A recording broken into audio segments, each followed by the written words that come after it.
Welcome to the channel where we provide an alternative view to the common narrative. Today is the 16th November.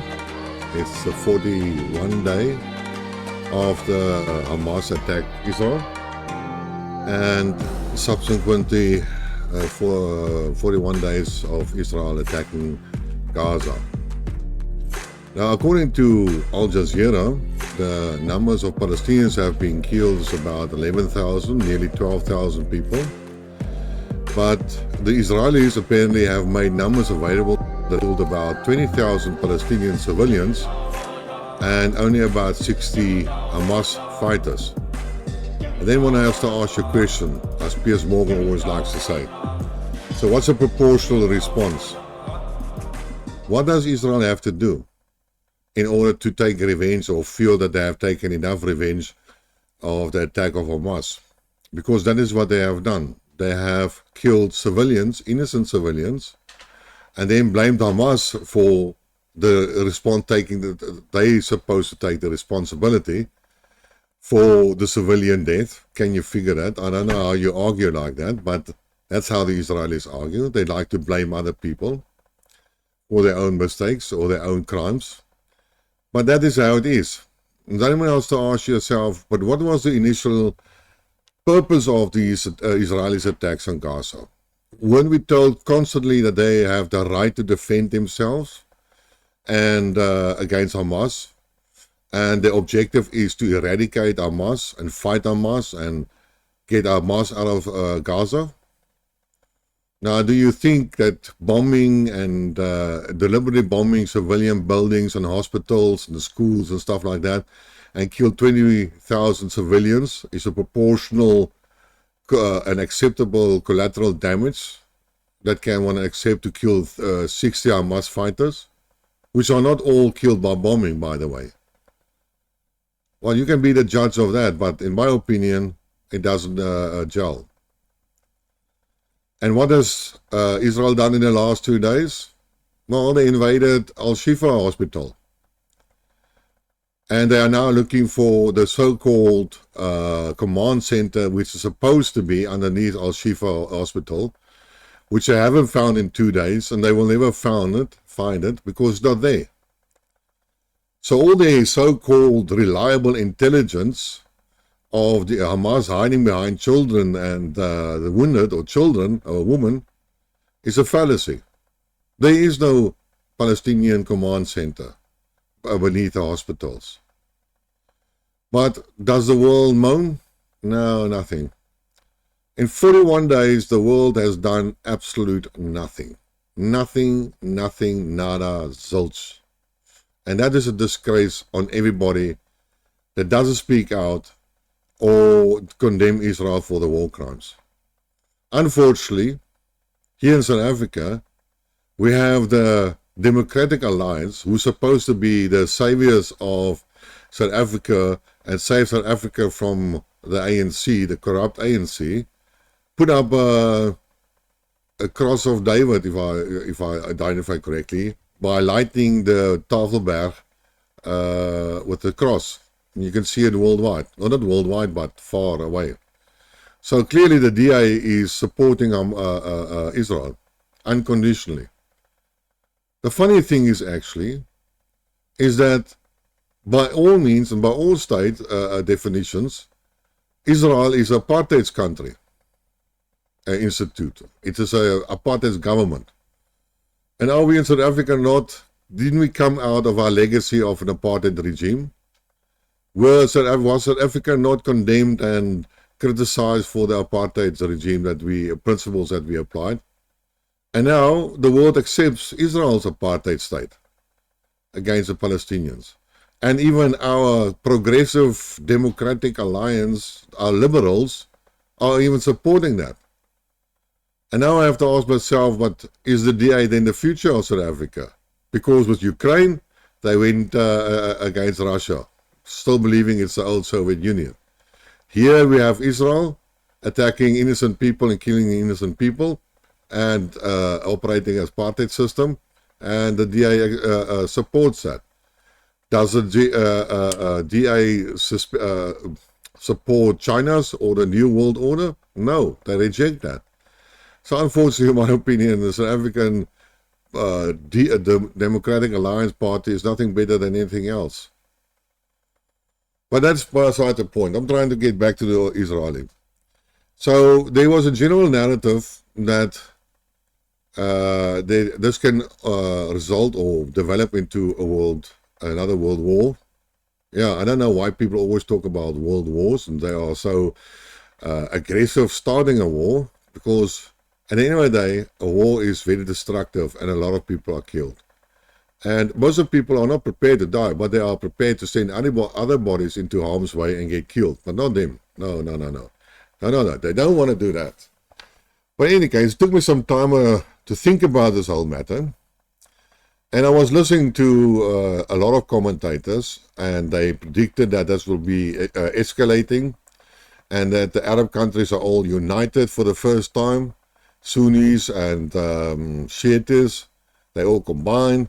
Erdogan is thinking of attacking Israel. Oh, I don't know where they get that from, but in any case, oh yeah, Erdogan is a big Islamitic, and he's believing in the new Ottoman Empire. So it probably comes from them. And then we have Iran. Oh yes, Iran supports Hezbollah. And everybody was thinking that Hezbollah will attack from the north and support Hamas. And when Hezbollah's Nasrallah made a speech, I think a lot of people were disappointed. He's not prepared to do any military action except for some isolated rocket firing into Israel and keep them busy. And then if Hezbollah would join Hamas in the fight, then Iran will support Hezbollah, and the whole Middle East goes up in flames. But there were also a couple of meetings now between the Arab countries and Iran, and even Erdogan was there. And I listened to some of the speeches, and what a disappointment. It's only nobody of the Arab countries wants to take any actions. They all condemn the genocide and war crimes and stuff in Gaza, but that's about it. There was no, you can always argue that they should join the fight. No. You don't start wars like that. And wars are terrible. So nobody really wants a war. But at least you have alternatives, diplomatic alternatives. And that is what the Arab countries should have done. I mean, if South America can react and withdraw their diplomats, and even South Africa is now considering that, and some other African countries are considering that, withdrawing their ambassadors and so on. That sent a clear signal to Israel that this type of actions are unacceptable. But it's now too late. 12,000 Palestinians have been killed. The hospitals are in chaos. There's more people going to be killed or die. And now the Israelis said the Palestinians must vacate northern Gaza. They moved to the south, where they would be safe. But now Israel is bombing the south of Gaza as well. So I don't understand. They just keep on killing people and bulldozing buildings and destroying buildings. And at the end of the day, the Palestinians who have fled the country and moved to Sinai and so on, they can't come back, because if they come back, everything is destroyed, and where they're going to live. There's no houses or flats or wherever they can live, because Israel destroyed it. And that's the whole objective of the Israeli army. They are too scared to fight Hamas, because they haven't fought Hamas yet. They haven't confronted Hamas yet. They only killed the innocent civilians, bombed the hospitals, cut off the water and the food supply and fuels to the hospitals. They encircled Al-Shifa with tanks and stuff like that. But they haven't fought Hamas by any notable measurement or so. So they are blamed cowards. And on the other side, again, looking back at the other Arab countries, they could have done more, but they've done nothing. And that is a big disappointment. And now I also saw that The foreign minister of Iran went to Turkey, spoke to his foreign minister, and they tried to find ways to ensure that this doesn't become a regional type of war. And now Iran also specifically stated they won't get, in a recent interview, they won't get involved and support Hamas and so forth. They will not, and they try to influence Hezbollah or to do neither the same. And Nasrallah from Hezbollah also said they will not get involved. This is about the maximum that they will do. But they only will get involved if Hamas is totally destroyed. But the funny thing is, you cannot destroy Hamas. It doesn't matter what you do. The Israelis can never defeat Hamas because it's a terrorist organization. No, it's not a terrorist. It's a freedom organization. And if it's a freedom fight organization, believing for the liberation of Palestinian, then that is an idea. And these murders and all these killings have probably created a lot of volunteers for Hamas. Because I know if I lost my whole family, I would have also volunteered. Because there's nothing left for me to live.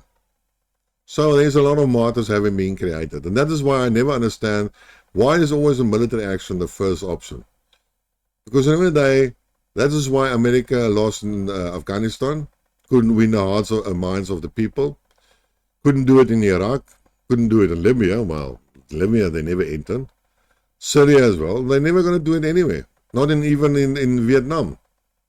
And why not in Vietnam? Because the Americans killed 3 million Vietnamese civilians and 1 million Vietnamese or Viet Cong soldiers.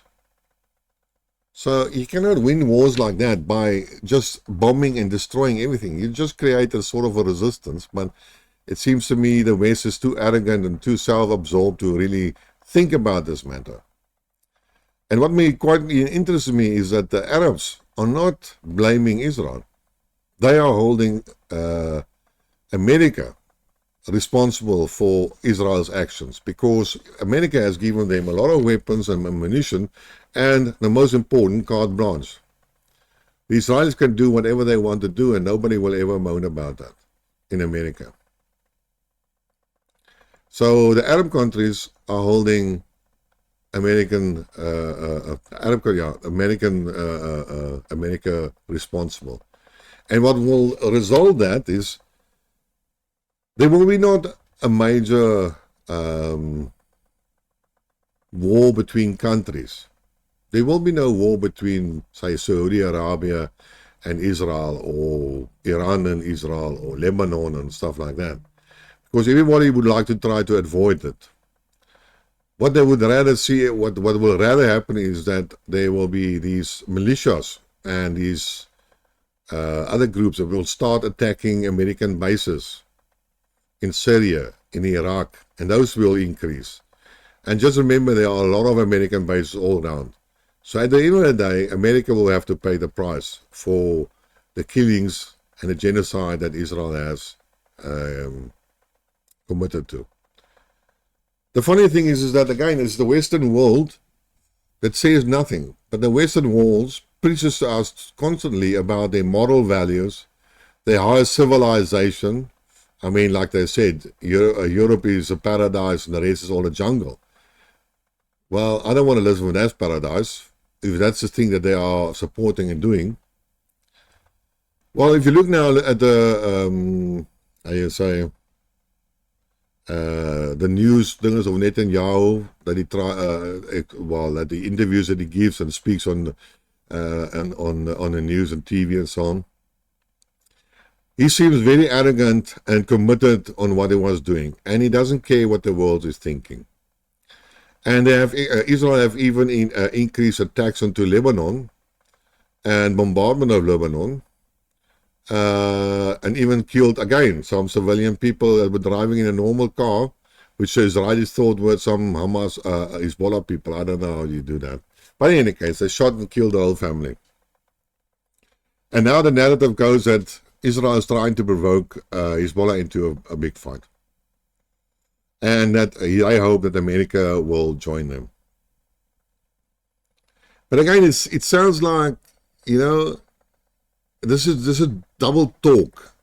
At the one side, the narrative goes that Israel cannot afford a war on two fronts. It doesn't have the manpower or the ammunition or the firepower to do that. And they also have this narrative that Hezbollah is not Hamas. They have like 40, 50,000 types of missiles, and they have experienced fighters that are battle hardened, and they will invade northern Israel, and then Israel will type of cease to exist. And this is according to Colonel Douglas McGregor and as well Scott Ritter. Now, I said I won't do videos again and just why I disagree with him. But if you look at all the other information, I have to conclude that they are wrong. Unless Hamas falls for the enticement of Israel. But I don't understand why Israel would do it. Because they know they will suffer. And they know what is the capability of Hezbollah. So the only reason is that I think that they hope that the Americans will get involved. But if they get involved, they must get involved, then all bets are off and all bases in the Middle East and wherever there are Muslims will become targets. So I would be very carefully to commit any forces if I was the Americans. But the funny thing again, going to counter narrative. So Israel objective was to destroy Hamas in Gaza and take the necessary revenge and actions on. But on the other hand, and they fear a second front. But on the other hand, they are active in doing daily raids into West Bank. And they have captured like 2,000 men and killed 160, and they're doing like 40 raids a night and so on, destroying buildings. But the funny thing is, nobody talks about this, but there is no Hamas in the West Bank.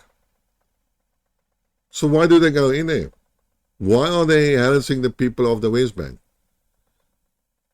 There is no Hamas. There's no reason for them there. And the funny thing is that they created the second front, although small, on the West Bank. So they're not scared to open a second front. They are not scared of deviating because they watch the world and the world is doing nothing. I don't see Putin doing anything. I don't see Xi Jinping doing anything. I don't see Iran or India or anybody else of the big players. They all are shutting up, keeping their mouth.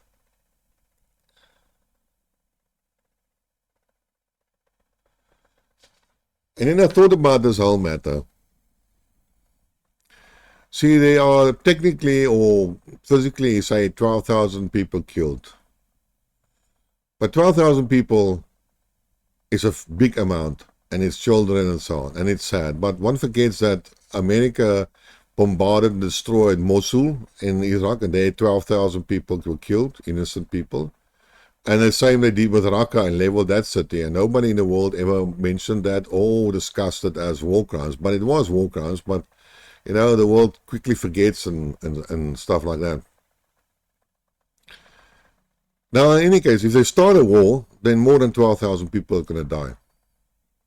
Thousands, hundreds of thousands of people will die.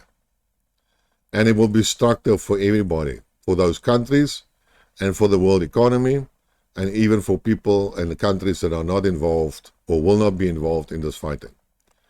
So escalating it to anything beyond a normal low-level or low-intensity type of fight, like by militias like Hezbollah and Hamas and all these other groups, will have devastating consequences, and a lot of people will die.